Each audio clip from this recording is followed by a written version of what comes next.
probably wondering what I'm doing. Me down the past the boredom of this film. That being the third of the Man Myself series, done by Man Myself. Some people call it Man Myself 3, some people call it done by Man Myself. Was it done by Man Myself? No, it wasn't, because we all know, so don't sound unpolitically correct, we had the B Man Myself, we had the TV series Man Myself, we had the fourth Man Myself come out in the early 80s, we had the fifth, the sixth, whatever, we had so many, right, we had so many.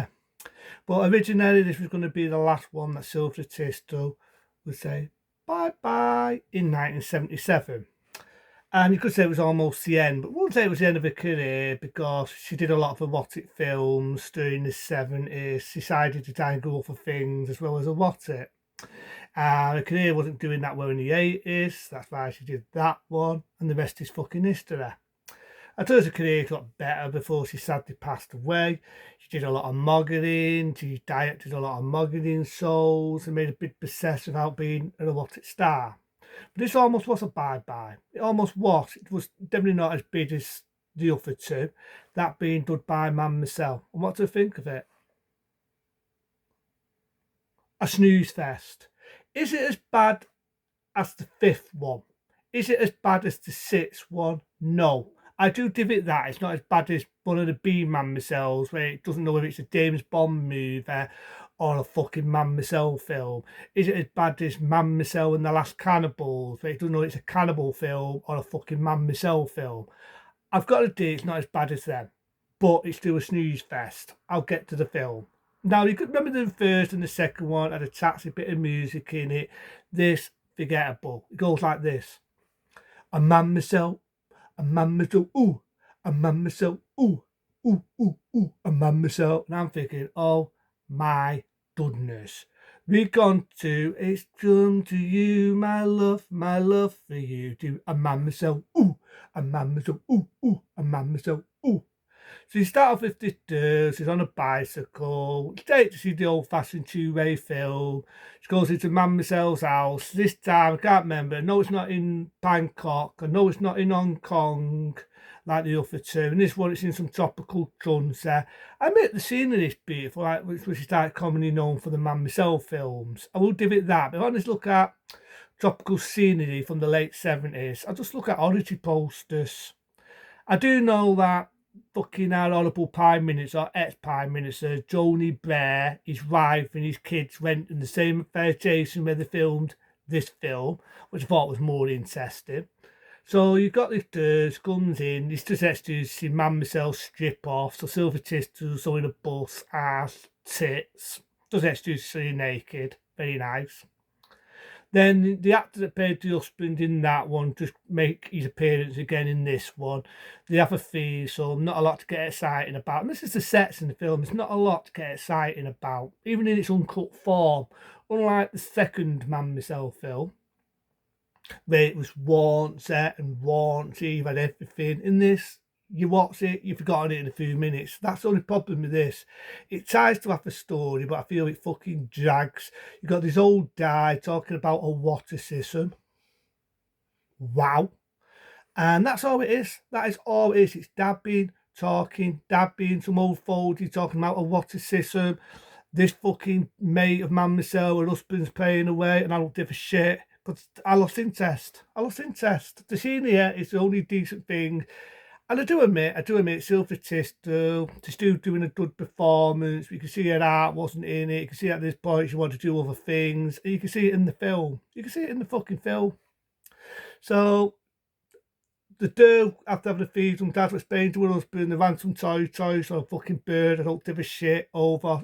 Basically, she makes a lot of shit up. And basically think the guy's a dick because he hits her later on in the film. She has a sign on. I think, hey, he's a fucking woman abuser. This is the person we've got to root for. You've got one guy who's paying away. The husband is going on saying, well, you know, we have a free marriage. We're liberal. And I'm thinking, who gives a fuck?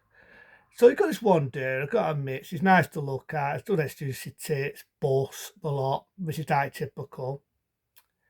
But then halfway through the film, Man Myself meets this guy. He's supposed to be a new love interest, and I never thought a lot of him.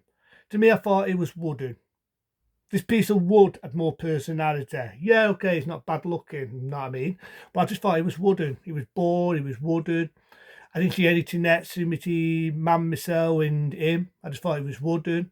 There's a bit where she's doing it with her husband, and he sees it, and she's lucky. She's got him the Flying Dutchman. Again, a bonker scene with the husband. Nowhere near as warranty as that. Nowhere near.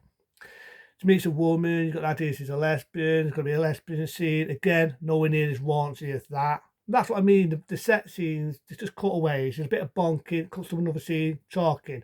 Another bonking scene, cuts to a scene, more talking. That's all it is in the fucking film. That's why, to me, this one was a bit this. She's getting bored of her erotic lifestyle. Her husband's playing golf, and she's going on about tit tat and all this, and her husband's getting pissed. There's this other pretty to look at, but a bit annoying. Even Silver Tistel thinks she's annoying. They don't do it. They have an argument. Her and her husband. I don't give a shit. Then she meets the guy. She gives him oral. You don't see that much. The idea they've done it. He gives her money. She gets pissed. Ribbity doo dah. Then halfway through the film, her hubby has a fight with her husband. He twats the husband. She runs off, and then they do it in the water. Now, I know it was mentioned with her husband in the second one that they did it in water with this woman, but in this, they do actually see the bonking. Again, nothing to run home about. It's laughable. There's a bit of a Silver Tistel, can't even keep a straight face when they're doing it in water. Doesn't even look sexy. Do you know like when you're cold and you get bumps all over your arms? You see that on Silver Tistel naked, so you know the water was fucking cold. The waves is bouncing them about every 2 minutes. It doesn't even look enjoyable. There's bits where Silver Tistel's killing herself laughing.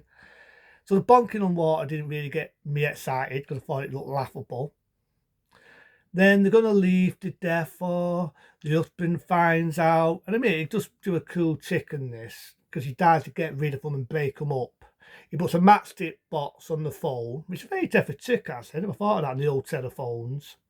And he has to go somewhere. She thinks that he doesn't love her. She cries. And then she finds out the next day that her husband did what he did. So she fucks him off. Then he meets the pretty one. I mean, it's had nice eyes. He's the one who's in the nud. They get to depot, and Man Michelle says she's leaving. And she waves goodbye. You get that you get about 5 or 4 times where she does this. Then again. And all you get is a Man Michelle, ooh, a Man Michelle, ooh, ooh, a Man Michelle, ooh, ooh, ooh, ooh. And that's it. That's your fucking film. To me, this one, I just thought it was disappointing because, like I say, the set scenes are not in it. It tries to have a story. I felt it fucking dragged. It really dragged. The film was only so many minutes, but it went at a slug's fucking pace. I'm not even lying to you. This one had to be the slowest and the boringest. Is it as bad as the fifth one? No, because of Silver Tistel, but I see it's the fifth one. I can laugh at it because it doesn't know whether it's an action film, a war film, or a what's it. And if you get the harder version, you get to see hardcore sets. Wow. But Silver Tistel, that's say, you can see that art wasn't in this, but I thank Charlie on Man myself. I know that's a totally different tackle of this. I thank Charlie on Man myself. I'm going to review that maybe one day on the road because it's not really a Man myself film. It's a comedy. It's Charlie on laughing. But I thank that because of that. It kind of kept the Man myself going. I thank the B, without sounding the rest of the word, because it's unpredictable to that these days. I thank the B Man myself. It kept the fan size going until they got to that.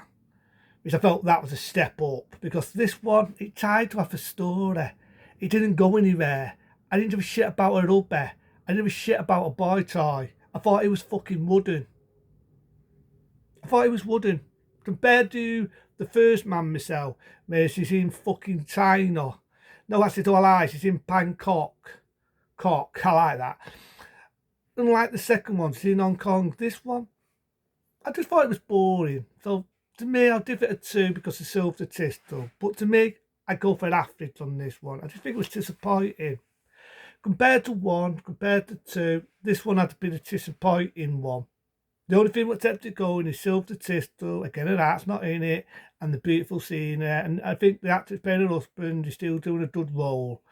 Other than that, see you later. A Man myself, ooh. A Man myself, ooh. ooh, a man myself, ooh, ooh, ooh. See you later.